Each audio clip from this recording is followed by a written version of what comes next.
আসসালামু আলাইকুম সুপ্রিয় দর্শক মণ্ডলী। আমি নতুন একটি ভিডিও নিয়ে হাজির হয়েছি। এই ভিডিওতে আমি চলে আসছিলাম বাংলার একমাত্র মুকুটবিহীন শাসক ঈসা খাঁর বাড়িতে।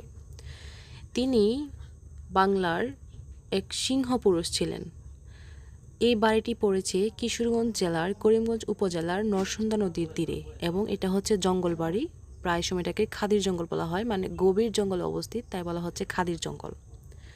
ঈসা খাঁর যে এই দুর্গটি, এটি হচ্ছে একদম বন জঙ্গলের মাঝখানে ছিল। এখন যদিও আশেপাশে লোকালয় হয়েছে, কিন্তু এক সময় ছিল এটা একেবারে বন জঙ্গলের মাঝখানে। নরসুন্দা নদীর তীরে কালের সাক্ষী হয়ে দাঁড়িয়ে আছে আমাদের এই ঈসা খাঁর বাড়ি, মানে ঈসা খাঁর দুর্গ, যাকে বলা হচ্ছে জঙ্গলবাড়ি দুর্গ। এটি ছিল বাংলার 12 ভূঁইয়া ঈসা খাঁর অন্যতম প্রতাপশালী মনসনদ। এটাকে বলা হচ্ছে মনসনদ-ই আলা ঈসা খাঁর দ্বিতীয় রাজধানী। জঙ্গলবাড়ি দুর্গ বাংলার এক গৌরবোজ্জ্বল ইতিহাসের ধারক ও বাহক। আফগান বংশোদ্ভূত ঈসা খাঁ বাংলার মুঘল আধিপত্যের বিরুদ্ধে প্রতিরোধ গড়ে তুলেছিলেন। তিনি সোনারগাঁওকে তার প্রথম রাজধানী প্রতিষ্ঠা করেন। 1583 খ্রিস্টাব্দে মুঘল সুবেদার শাহবাজ খানের সঙ্গে যুদ্ধ করে খিজিরপুর দুর্গ হাতছাড়া হলে তিনি তার রাজধানী সোনারগাঁও থেকে জঙ্গলবাড়িতে স্থানান্তর করেন। ঐতিহাসিকদের মতে জঙ্গলবাড়ি দুর্গটি পাক মুসলিম যুগে নির্মিত হয়েছিল। ঈসা খাঁর আগমনের পূর্বে এই অঞ্চলের শাসক ছিলেন কোচ রাজা লক্ষণ হাজরা ও রাম হাজরা।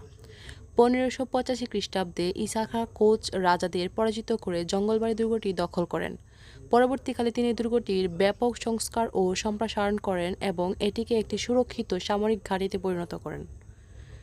জঙ্গলবাড়ি থেকে ঈসা খাঁ তার বিশাল ভাটি অঞ্চলে শাসনকার্য পরিচালনা করতেন। এই দুর্গ থেকে তিনি সোনারগাঁ সহ মোট 22টি পরগনায় শাসন করতেন। মুঘলদের বিরুদ্ধে তার বিখ্যাত সব যুদ্ধ, যেমন 1597 সালে পাখনদিয়ার 11 সিন্ধুর মুঘল সেনাপতি মানসিংহকে পরাজিত করার মতো গুরুত্বপূর্ণ সামরিক পরিকল্পনা এখান থেকে পরিচালিত হতো।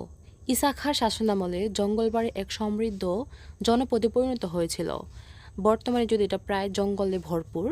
জঙ্গলবাড়ি দুর্গটি মাটির উঁচু প্রাচীর দ্বারা বেষ্টিত ছিল এবং এর চারপাশে ছিল গভীর পরিখা। দুর্গের ভেতরেই ঈসা খাঁর দরবার হল, বাসভবন, মসজিদ এবং একটি পুকুর খনন করেছিলেন এবং সামনে পিছনে বর্তমানে 2টি পুকুর রয়েছে। বর্তমানে দুর্গটির অনেক কিছুই কালের গর্ভে বিলীন হয়ে গেছে, তবে এখনও টিকে আছে ঈসা খাঁর দরবার হলের কিছু অংশ, 3 গম্বুজ বিশিষ্ট একটি সুন্দর মসজিদ এবং সেই সময় খনন করা পুকুর।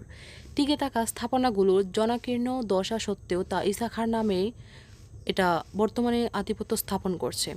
সময়ের স্থাপত্যশৈলী পরিবহন করে বাংলাদেশের প্রত্নতত্ত্ব অধিদপ্তর এই ঐতিহাসিক স্থানটি সংরক্ষণ করার দায়িত্ব নিয়েছে। দর্শনার্থীদের জন্য এখানে একটি ঈসা খাঁর স্মৃতি জাদুঘর ও পাঠাগার স্থাপন করা হয়েছে, যেখানে ঈসা খাঁ ব্যবহৃত জিনিসপত্র ও তার বংশধর কিছু জিনিসপত্র রয়ে গিয়েছিল, কিন্তু বর্তমানে এটি বন্ধ করে দেওয়া হয়েছে। এখানে কোনো ধরনের কোনো জাদুঘর বর্তমানে উপস্থিত নেই, এখানে শুধু আছে দুর্গগুলো। ঈসা খাঁর মৃত্যুর পর তার যে বংশধররা ছিল কিছুকাল জঙ্গলবাড়িতে বসবাস করলেও পরবর্তীতে তারা তাদের এখান থেকে যে স্থাপনাগুলো সবগুলো নিয়ে তারা চলে যায়। বর্তমানে কোনো কিছু নেই বললেই চলে।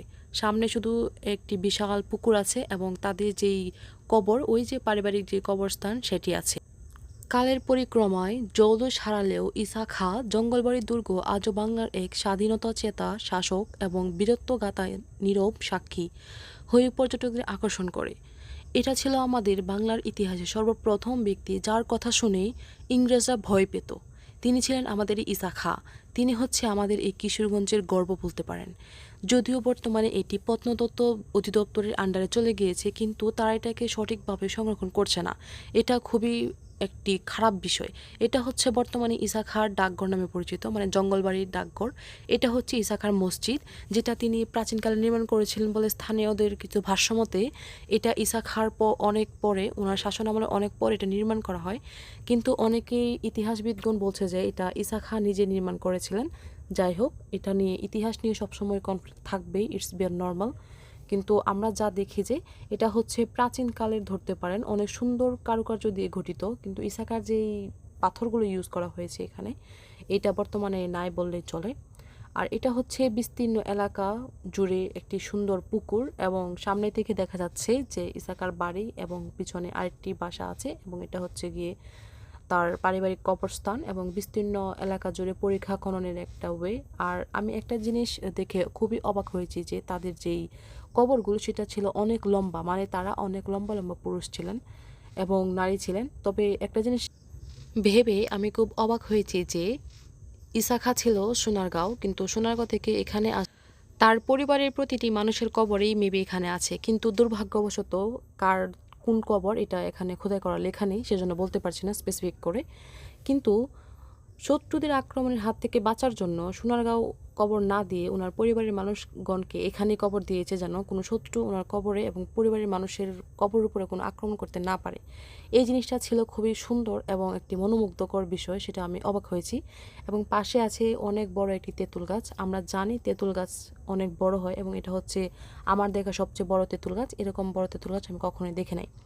আর এটা হচ্ছে এক একজন ব্যক্তির কবর, দেখুন অনেক লম্বা লম্বা, তারা ছিল অনেক লম্বা। আমার মনে হচ্ছে যা বর্তমানে মানুষ দিনের পর দিন জেনেটিক্সের সমস্যার জন্য শর্ট হয়ে যাচ্ছে, কিন্তু আগে তারা অনেক বেশি লম্বা লম্বা ছিল। ছোট খবরগুলো মনে হচ্ছে কোনো পরিবারের ছোট সদস্য যারা একদম ছোট থাকতে মারা গেছে তাদের কবর হয়তো বা। ওভারঅল আমার কাছে ইসাকার বাড়িটা খুবই ভালো লেগেছে, যদিও আরও বেশি কিছু থাকতো। ওনার যা স্থাপনা করার উনি সব সোনারগাঁয়ে করেছে। আনফর্চুনেটলি এখানেও অনেক ভালো স্থাপনাগুলো করেছে, খুবই সুন্দর মনোমুগ্ধকর দৃশ্য ছিল এগুলা। দেখুন কত সুন্দর আকাশ, বাতাস এবং বায়ু। আর এটা হচ্ছে বর্তমানে জঙ্গলবাড়ি একটি স্কুল করেছে এখানে। আর এটা হচ্ছে মসজিদের পাশে কবরস্থান। ধরা হয় যে ইসা খাঁর কবর গাজীপুর অবস্থানরত, আর এখানে মসজিদের পাশে কিছু কবর আছে।